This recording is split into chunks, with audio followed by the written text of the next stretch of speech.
हरे कृष्णा। सभी वैष्णव को मेरा दंडवत प्रणाम। राजा दशरथ के पुत्र श्री राम और लक्ष्मण गुरुकुल शिक्षा पूर्ण कर अयोध्या लौट आए थे।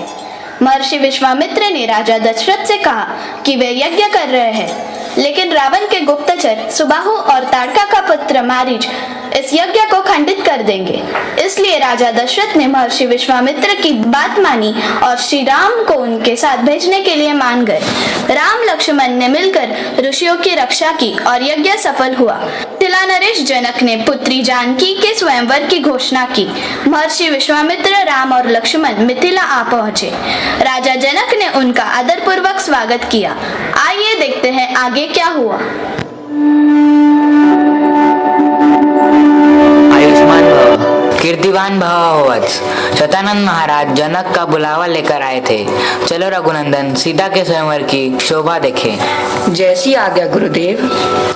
देखते हैं विधाता किस भाग्यशाली के गले में जय माला डालते हैं। जिस पर आपकी कृपा होगी गुरुदेव, जय उसकी ही होगी, यश उसी को मिलेगा।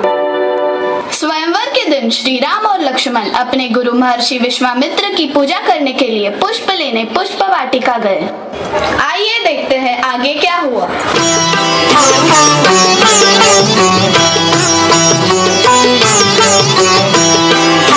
यही वो धनुष है जिसे उठाकर झुकाना बहुत कठिन है। कठिनाई का तो तब पता चलेगा जब इसे उठाना पड़ेगा। धनुष्य उठाएंगे। सुना है इसे बड़े बड़े वीर नहीं उठा पाए। वो वीर नहीं ढोंगी होंगे। मेरी बारी आने दो, फूल की तरह उठाता हो इसे। हमारी बारी आने से पहले किसी और ने उठा लिया तो वह यहाँ से जीवित नहीं जाएगा।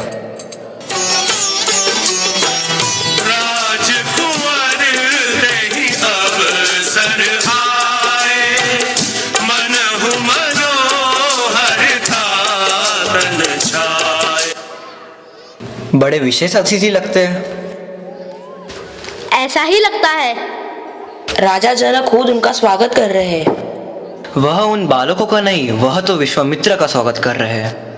हम समस्त गुरुजन और देश देश से आए सभी राजाओं और राजकुमारों का स्वागत करते हैं। हमारे निमंत्रण का मान रखकर आप सभी मिथिला पधारे हैं। आप सभी को हमारा अभिनंदन। महाराज, अभी राजकुमारी सीता को भी सभा में बुलाया जाए।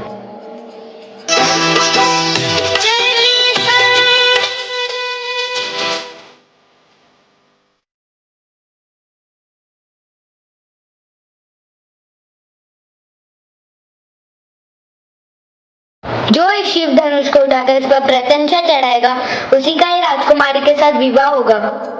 आज ये स्वयंवर का कार्य आरंभ किया जाता है। अपनी अपनी वीरता दिखाने के लिए हम आप सबको आमंत्रित करते हैं।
बस बहुत हुआ, अब और उपवास ना हो तो अच्छा है।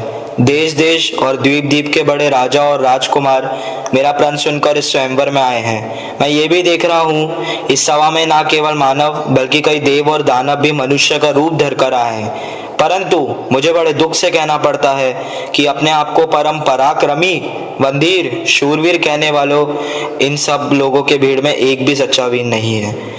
आज मेरे दुख और निराशा का कोई पारावार नहीं। आज मेरे निराशा के अंधकार में मैं डूबते हुए मुझे हर तरफ कापुरुष ही कापुरुष दिखाई दे रहा है। आज ये धरती वीरों से खाली हो गई है।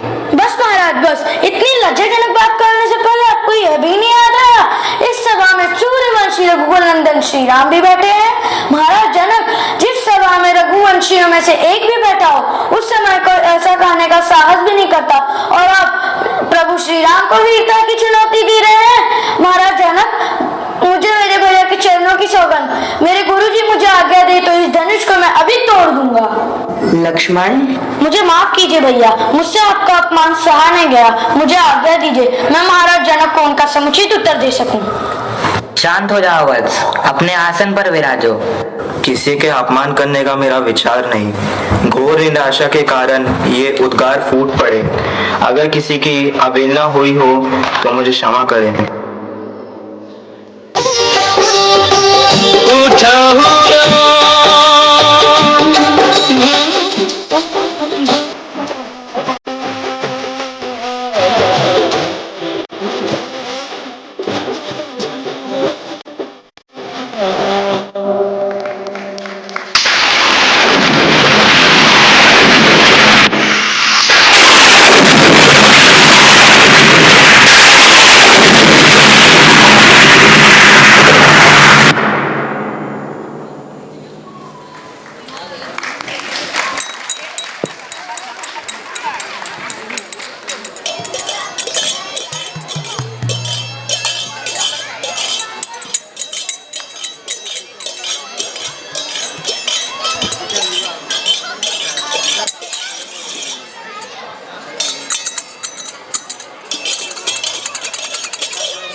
तुम उठो सिया श्रृंगार करो, अब धनुष राम ने तोड़ा है।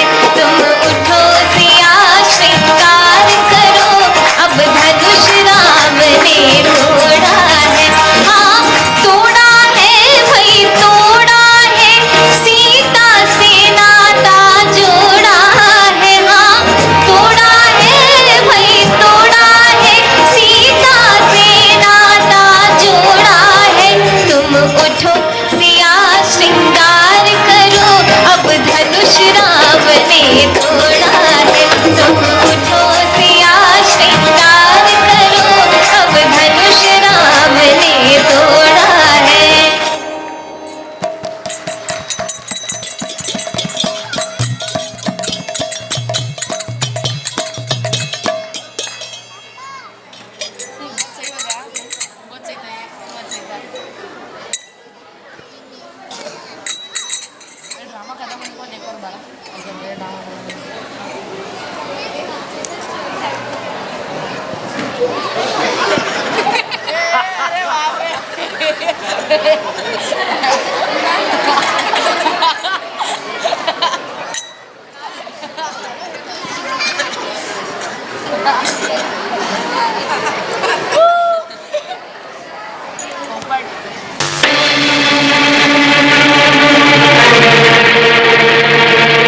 परशुराम, कल्याण हो। अभिनंदन है जामदग्ने। नमस्तुभ्यं ब्रह्म ऋषि। अपना परिचय नहीं दिया तुम दोनों ने। आप तो स्वयं भगवान कहलाते हैं और भगवान को अपने हर भक्त की पहचान होती है, और आप आपके दास को जानते ही होंगे, इसलिए परिचय देना आवश्यक नहीं समझा। ये अयोध्या नरेश दशरथ के पुत्र राम और लक्ष्मण हैं। आप बड़े ही शुभ अवसर पर पधारे हैं। भगवान आइए आसन ग्रहण करें। इन मीठे स्वागत वचनों से तुम हमें बहला नहीं सकते। हम महेंद्र पर्वत पर तपस्या कर रहे थे कि शिव धनुष टूटने की घोर ध्वनि सुनाई दी। हम यहाँ ये जानने आए हैं कि हमारे आराध्य देवता का धनुष्य तोड़ने का दुस्साहस किसने किया। बोलता क्यों नहीं मूर्ख, बता किसकी मृत्यु हमें यहाँ लेकर आई है, नहीं तो जहाँ तक तेरा राज्य है उसे उलट पुलट कर दूंगा, तेरा राष्ट्र खत्म कर दूंगा। एक धनुष टूटने पे इतना क्रोध करने की क्या बात है? ये वो धनुष है जिससे महादेव ने तीव्राई का वध किया था। मैंने तो तुझे अब तक बालक समझकर जीवित छोड़ रखा था, और मैं आपको एक ब्राह्मण समझ के आपके ऊपर हाथ नहीं उठा रहा था। हमारे कुल में ब्राह्मणों की रक्षा की जाती है। विश्वामित्र, यदि इस बालक को तुम जीवित चाहते हो तो इसे हमारे आंखों के सामने से दूर ले जाओ। आप अपनी आंखें बंद कीजिए, मैं हैं, दिखाई नहीं दूंगा। बस बहुत हो गया। आश्चर्य की बात है कि मेरे कुठार के सामने आकर भी तू अब तक जीवित कैसे है? और मैं भी आश्चर्य में हूँ। मेरे सामने कोई मेरे देवतुल्य भैया को मृत्यु दंड देने की बात करे और वह मेरे बाणों से जीवित जाए। लक्ष्मण, बालक की बातों में ना आए। आपका अपराधी मैं हूँ। मेरे ही हाथों ये शिव धनुष भंग हुआ है। यदि दंड देना है तो मुझे दीजिए। तुम भी कोई कम धूर्त नहीं हो। तुम अपने आप को समझते क्या हो? राम कहने से तुम परशुराम का सामना कर सकते हो, तो उठाओ शस्त्र और करो मेरे साथ युद्ध। हम रघुवंशियों का धर्म है कि हम गौ, ब्राह्मण, स्त्री पर हाथ नहीं उठाते। ब्राह्मण हमारे लिए सदा पूजनीय है और उनकी सेवा करना हमारा परम धर्म है। भगवान, मेरा तो छोटा सा नाम है राम, परंतु आपका परशु समेत परशुराम। आपने अपने राम को पहचाना नहीं।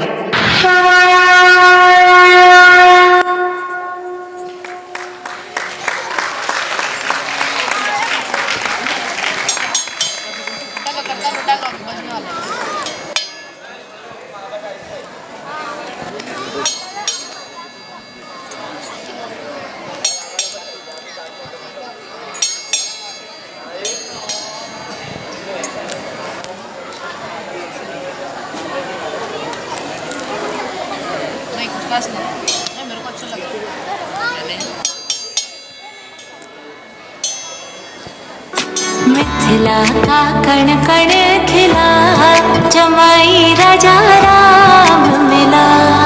मिथिला का कण कण खिला, जमाई राजा राम मिला।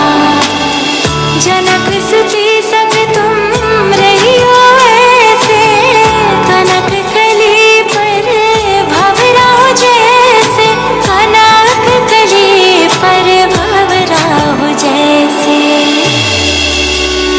रामचंद्र चकोरी सिया, जमाई राजा राम मिला। मिथिला का कण कण खिला, जमाई राजा राम मिला।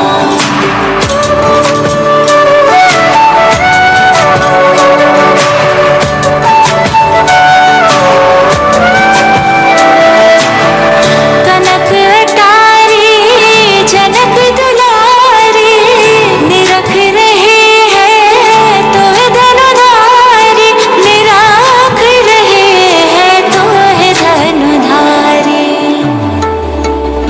लेके पलकों में तुमको छिपा, जमाई राजा राम मिला। मिथिला का कण